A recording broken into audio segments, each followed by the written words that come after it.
I lived in Chicago for 12 years without a car. Just rode my bike everywhere. It's cool. Rode my bike to work. It was good. Our office was in a rehab paint manufacturing facility. So it was high ceilings. It was cool. Rode my bike there. Forgive me, y'all. I don't know how to make my phone work with my car. So I'm gonna have to leave the meeting because I can't hear y'all at all while I'm driving. So I'm gonna be off this morning. All right, we'll think about you. We'll put it out there in the world. See if you can pick up on our telepathy. Yeah, I will. Bye, Faye. Love you, Miss Faye. I love you too, baby. Y'all have a good day. Bye-bye. Got a power issue. Power. So you guys, I got another podcast this morning that I get fired up about. My Zayd Greenwood, he's 16, he just turned 16. It's so great. Kind of drives me a little bit crazy too, but he just got his license. He rolls up here, and of course he's driving a BMW, and he's in high school. My other agents drive up, they all have Mercedes, they all like these cars, right? I'm like, oh, for Pete's sake. Typical real estate office. Keeping up with the Joneses. Yeah. I got no car payment, no nothing, right? Exactly. Me I got to neither. pay somebody to give me stress. And so it's weird. It's weird. But anyway, at any rate, we're doing our thing. It's in 1 minute, but he spent the whole week looking for deals, and we're going to go over them. Does this work? Does this work? Trying to see what the buy-in cost is, what the mortgage is going to be, how much you got to put down, all this stuff. 16 years old, running under, just underwriting different properties out there. Freaking cool. He's getting it. He hasn't got it, but he's getting it. Yeah, that's how. So what I used to do, and I'd have the MLS, my drip on any, I had townhouses under 100 grand, whatever it was, as my, and I still, you get that every morning. You get all this feed. You're doing cash flow analysis on everything as fast as you can, right? Yeah. Because then everybody, there was competition to buy stuff. It wasn't, you had to get there early. So cool. And he gets in, he understands it. He's conceptually, he's there. And we're starting. I just want to finish up this conversation though, because the kid's 16, he's learning the game. He's going to be, in 5 years. He shows up every day before school for 2 hours. It's so great, Monday through Friday. He's my best consistent person. He's 16. That's pushing. That's good. Yeah, that's very, very cool. The other thing that I think is really cool, I'm talking to another kid, just graduated college, 22 or whatever he is, 21, 22.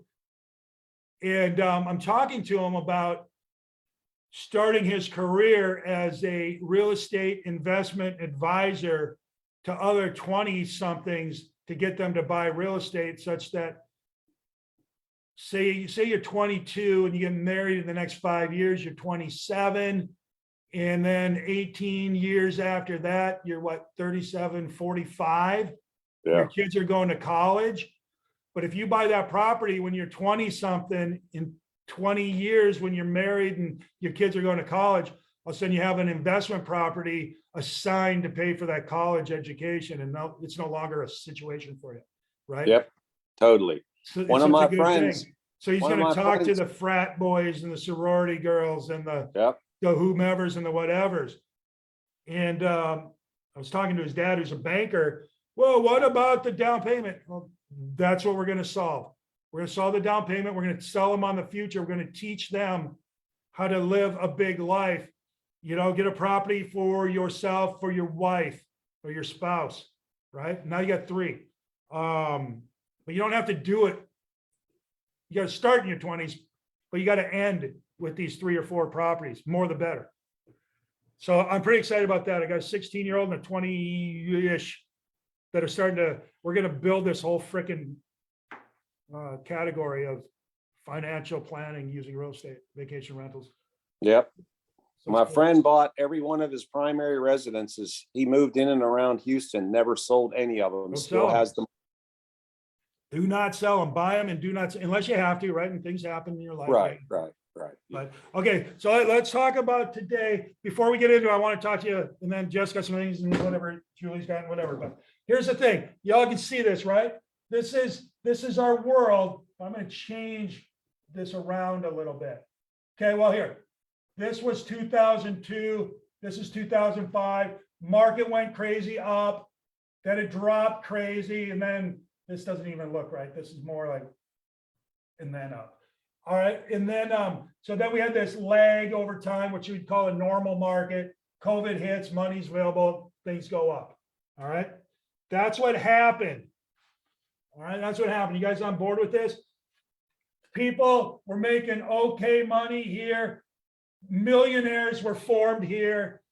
Millionaires turned into okay money here.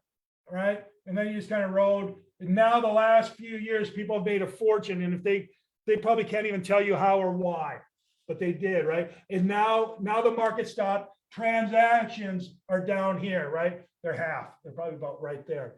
And now you got people stuck in it. Okay. That's what was.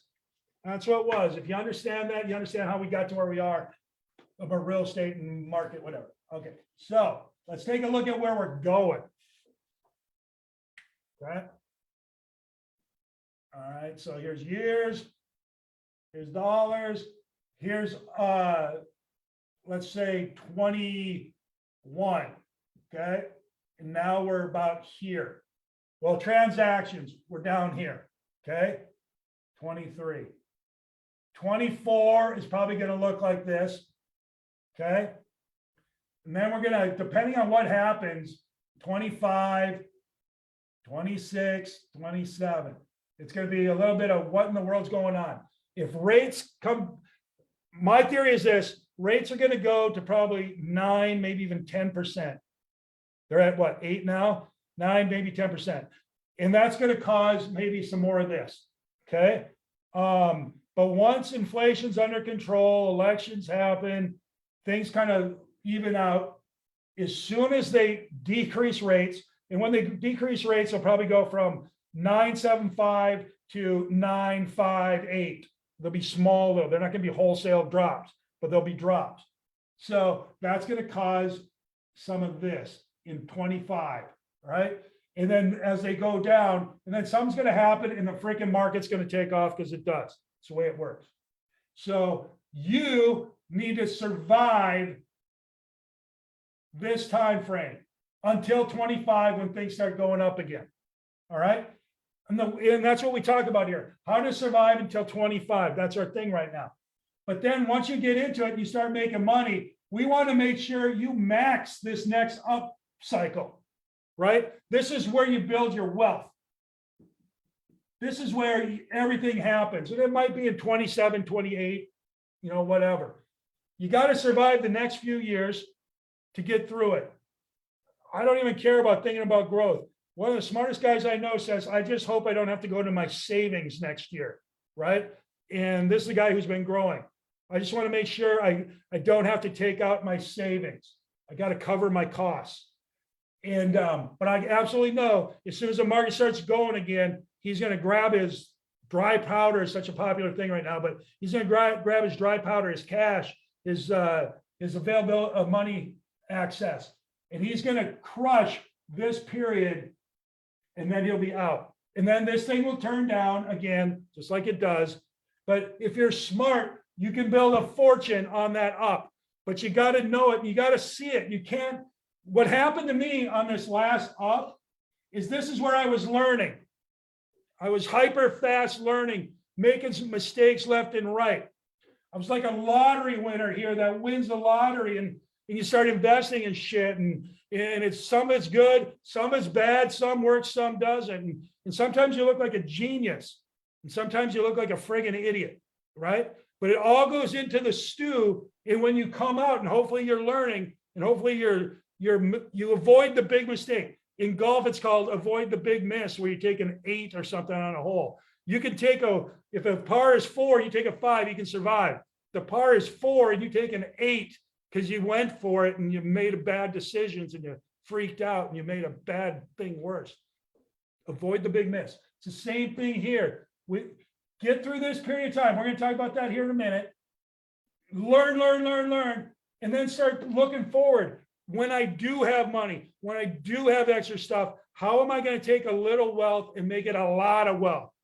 That's got to be your mindset, and we're going to help you get there. Does that make sense?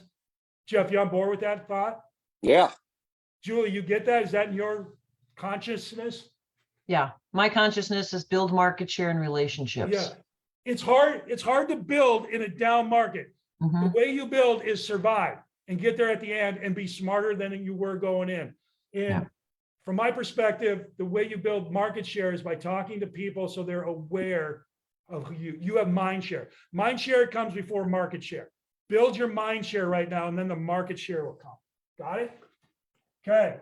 Jeff, what are you saying on this now?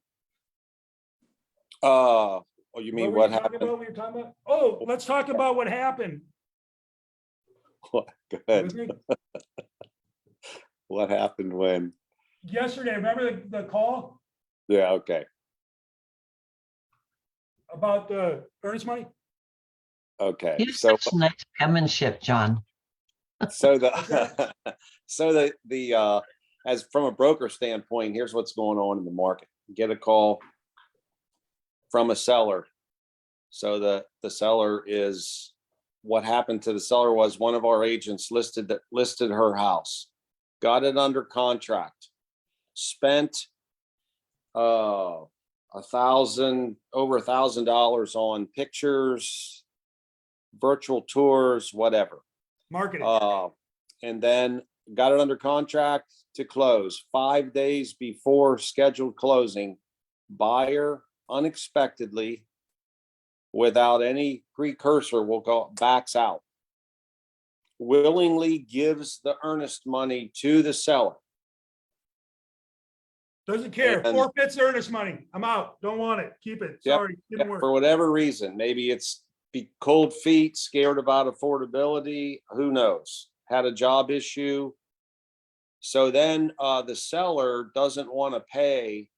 Not only does she not want to pay our real estate agent for their expenses, she's going to cancel the listing. Because here's what happens, right? Buyer wants out because they changed their mind. Don't want it. And I'm willing to give up thousands of dollars to get out. Two, I believe in the future more than right now. And I think in the future, the place is going to, that's the buyer's backing out because they changed my mind. Maybe something in my life. I lost my job. Maybe it cost more than I thought it was. The rate went higher and I couldn't lock in. Any number of reasons, the buyer's out. Don't want it. Thank you. Bye. Right? Happens. Okay. The seller's out. Why? Changed my mind. I think in the future, this thing's going to be worth a lot more than I just agreed to sell for. I don't want to sell. But I can't just back out the listing agreement. So the listing agent sucked. Right? I want out. They were horrible. Exactly right. But I'm taking it off the market because I'm going to keep it. I changed my mind. All right. That happens. That happens. So then the question is what do you do? What do you do? Julie, Yeah, what do you do? I obviously, without knowing all the details, but I've actually had that happen. And generally, when you believe that the listing agent did a good job and the listing agreement is for 6 months, 9 months, a year, there's a contract. That's what the listing agreement is. And the listing agent agreed to market, sell, and the seller doesn't have to sell at the price. They can raise the price. But the reality is the listing agent has done their job. So they should be, I've actually not let sellers out of contracts and said, look, we're still doing our job. If we had failed, if there's something that we did as a company, as a listing agent, that would be different. Mhm. But, if it's about to expire, there's all these little pieces. What's the relationship? Those types of things. But I would try to keep it on board. If the relationship's absolutely fried, then I don't let them out of the listing agreement. If the relationship is worth saving, then I try to negotiate something. So where we are is there's $1,000 cancellation fee is what we're talking about. and she wants me as the broker to drop it for her, and I'm not doing it. So I told her, you know, what we're going to do here is either negotiate this out, or everybody get attorneys and you guys will go to court over that money. Which would you And prefer? the reality is they're going to lose if there's a contract. I mean, you know, if there's I a told thousand, her- I would say you can pay the $1,000 cancel fee, or you can pay for all the marketing that can be, you can give receipts and Correct. invoices and say one or the other, or Here's the real world though. list. Those are your options. Here's the real world. It becomes a collection agency issue, right? Hector the bill collector. You're gonna, personally, what this guy And they does, sell it. When they sell it, when they eventually sell it, they're going to end up put a paying. lien against them, maybe, yeah. A lot of ways to go. I'm just trying to keep everybody. So They're all. here's what I would tell you to do from my perspective. I'm a hit and run guy. I'm like, all right, you don't want to sell, you change your mind, whatever. I'm not going to force you to do something. If I got costs in it, you know, I'll lick my wounds and move on. I think it goes back to what Julie said, though. If there's a relationship that can be saved, save it. If there's not, you can be really hard. It doesn't matter. But remember, you have a relationship with yourself too. And if you're spending a lot of negative energy thinking about that and you're not focused on what is next, you're living in the past crap stuff.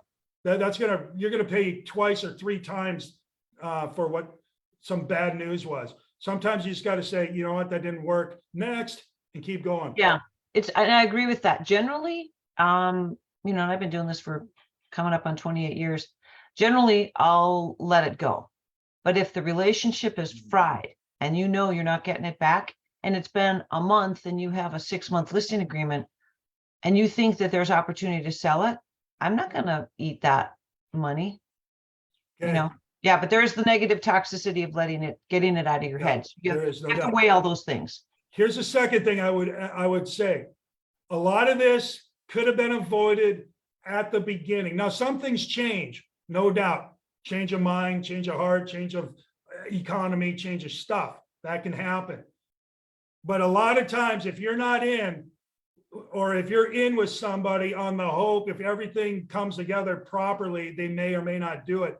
I mean, I got buyers or sellers that, yeah, I'll sell if this, you know, maybe I might sell if this, and then you pull off a miracle and they say, nah, that's not even it. You got to make sure these people because you're going into business. When you list a property or you put somebody together, you tie yourself to them as a buyer. You're going into business together. You're giving up your time, your knowledge, your expertise to go into business together, right? And you got to make sure that your partner is going to live up to their side of this bargain. And that's Right. the contract. That's the contract. That's what. That's the conversation you have in advance That of is- even doing the contract. That is the pre-qualification. That is treating yourself like a pro and not an amateur running around. Give me some coffee. How many? One or two? Would you like sugar? No, I'm a pro. You work with me. We're going to operate under this environment. So There's also the intellectual property, right. because that seller has learned a lot from the professional. And when you give them all of you've negotiated, they're on the inside of that. Now they have all of that. And now they go and list their property, you know, with someone else. Or I don't know what your guys' contracts are like in Florida, but we have, like, let's say they cancel the contract and now they don't have to pay a commission. We have, if you sell it to somebody that we brought to you, or if you sell it within the next X amount of days and you fill that blank in, I always put 180. People don't pay attention to that. So in case they think they're going to sell it and cut the commission, Right. no. yeah, it says 180. It does say that, unless they relist. So if they relist with somebody new, then all bets are off and the new listing agent starts over. But what happened, and I think the aha here for everybody on the call is this: the agents of ours are quite good, and they trusted the relationship because they had done business with this individual before out of state. All right, fair enough. But I'm going to warn you, if you go out and start paying for virtual tours and upgraded Google search rankings and things, and you pay for it, you may not get that money back in You're the in end. business, baby, and your partner's going to stiff you. Be ready. So you better trust the relationship quite a bit to go into that and go into debt on your own, or you end up with this. Then they call me And Julie, that's exactly, I said, in the state of Florida, what does the contract say? Of course, she doesn't know. That no one ever, including the realtors mostly, never know enough about their contracts to be able to support themselves with a conversation about it. But anyway, I try to resolve this talk very calm and slow to keep everybody's emotions down. And then with a little time, we can normally work it out. So we'll see. normally That's get what worked happened out. yesterday. Yeah. I've had them mostly work out too. All right, so let's talk about this. It's Friday, end of the week, end of the week, end of the week.